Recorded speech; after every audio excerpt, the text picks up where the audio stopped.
So this is going to be paragraphs 4 through 13.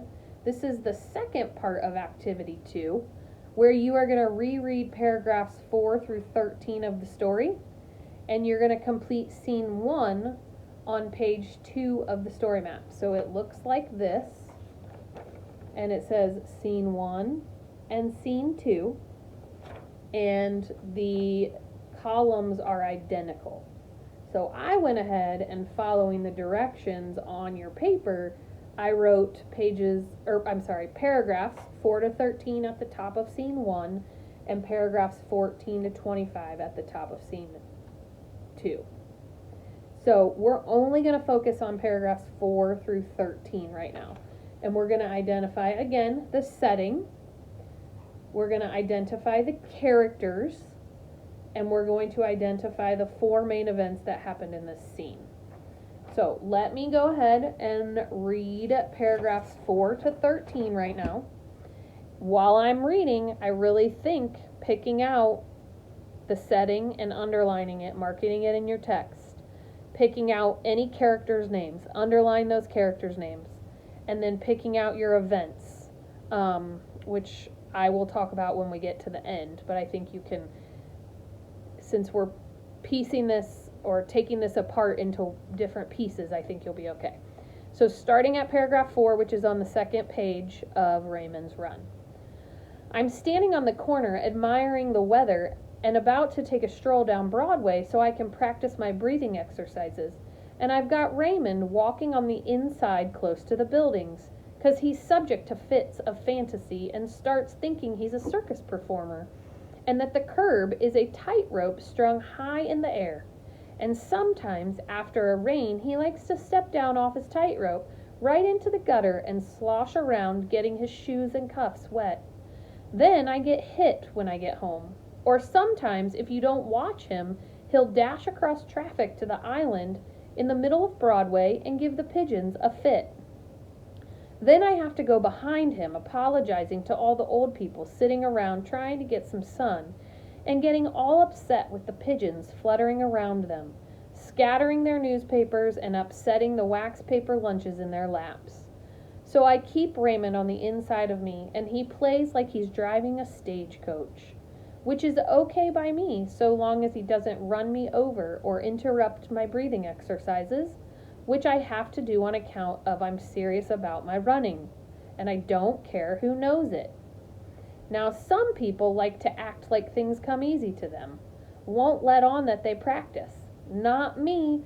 I'll high prance down 34th Street like a rodeo pony to keep my knees strong, even if it does get my mother uptight, so that she walks ahead like she's not with me, don't know me, is all by herself on a shopping trip, and I am somebody else's crazy child.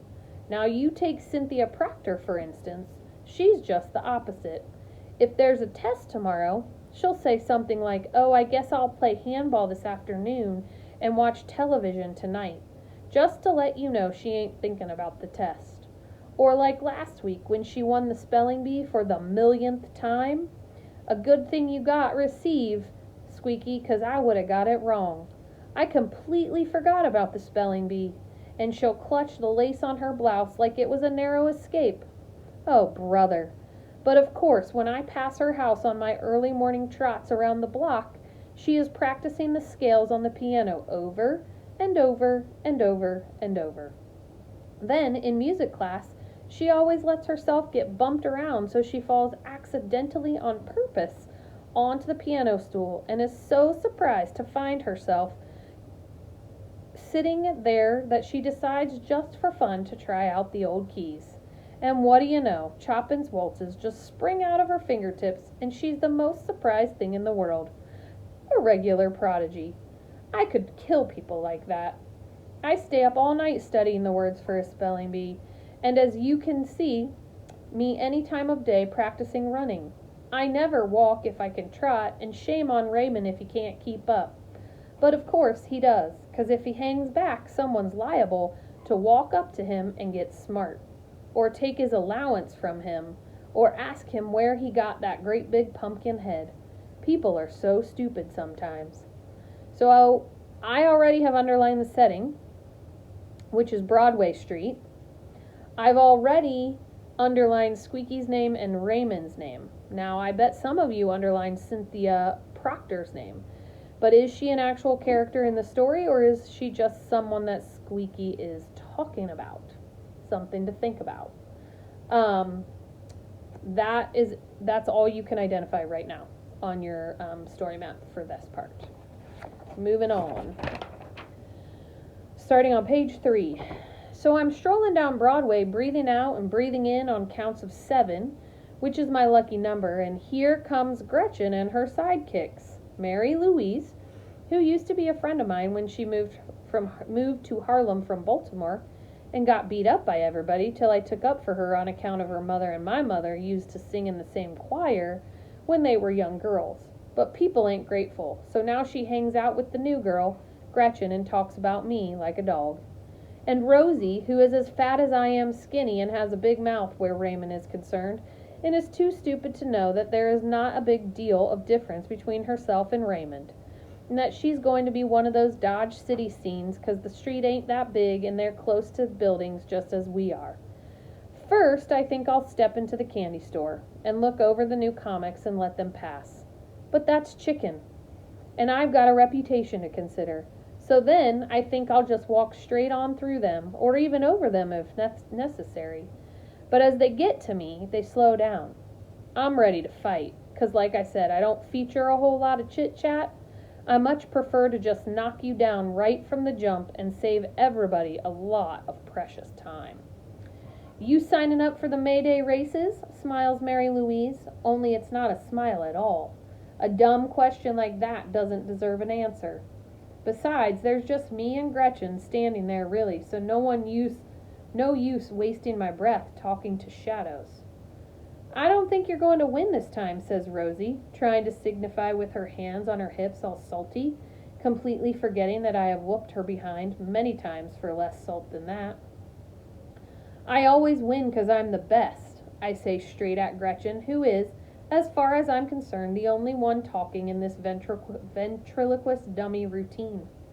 Gretchen smiles, but it's not a smile, and I'm thinking that girls never really smile at each other because they don't know how and don't want to know how, and there's probably no one to teach us how, because grown-up girls don't know either. Then they all look at Raymond, who has just brought his mule team to a standstill, and they're about to see what trouble they can get into through him. What grade you in now, Raymond? You got anything to say to my brother, you say it to me, Mary Louise Williams of Raggedy Town, Baltimore. What are you, his mother? Sasses Rosie. That's right, fatso. And the next word out of anybody, and I'll be their mother too. So they just stand there, and Gretchen shifts from one leg to the other, and so do they. Then Gretchen puts her hands on her hips and is about to say something with her freckle-faced self, but doesn't. Then she walks around me, looking up and down, but keeps walking up Broadway. Her sidekicks follow her. So me and Raymond smile at each other, and he says, "Giddy up," to his team, and I continue with my breathing exercises, strolling down Broadway toward the Iceman on 145th, with not a care in the world, 'cause I am Miss Quicksilver herself. So that's the end of that scene. So I really want you to think about that scene in your head. I would have underlined 3 people's names on this page. 3 more people, 3 more characters, Gretchen, Rosie, and Mary Louise. And I would add them to my story map. Now, the hard part, you have to decide. What are the 4 main events in this scene? So you've got these girls, and they meet up on Broadway. You've got Raymond and Squeaky, and then you've got Gretchen, Mary Louise, and Rosie. At the beginning, Squeaky was going to walk on by, right? She didn't want to have a conversation. But the girls walk up and engage in a conversation. So that's where this scene starts. Gretchen, Mary Louise, and Rosie start talking to Raymond and Squeaky. What do they start talking about? So if you look at paragraph 7, Mary Louise starts talking about the race, right? Rosie starts antagonizing her, saying, "I don't think you're going to win this time. We've got Gretchen now." So the girls are having words about the race. Then Rosie and Mary Louise turn to Raymond and they start picking on Raymond. What grade are you in now? Oh, are you his mother? So they start doing that, and Squeaky stands up for him. And then finally, at the end of this scene, Gretchen starts to say something, but decides not to, and they walk away. So those would be your 4 main events. I don't want to tell you 1, 2, 3, 4. I want you to come up with that on your own, but those would be your 4 main events for this part. So this video and the previous video conclude activity number 2 for the first week of reading to go with Raymond's run. Hopefully that helps you get some of your story map, and I'm going to go on to activity number 3 in the next video. See you guys.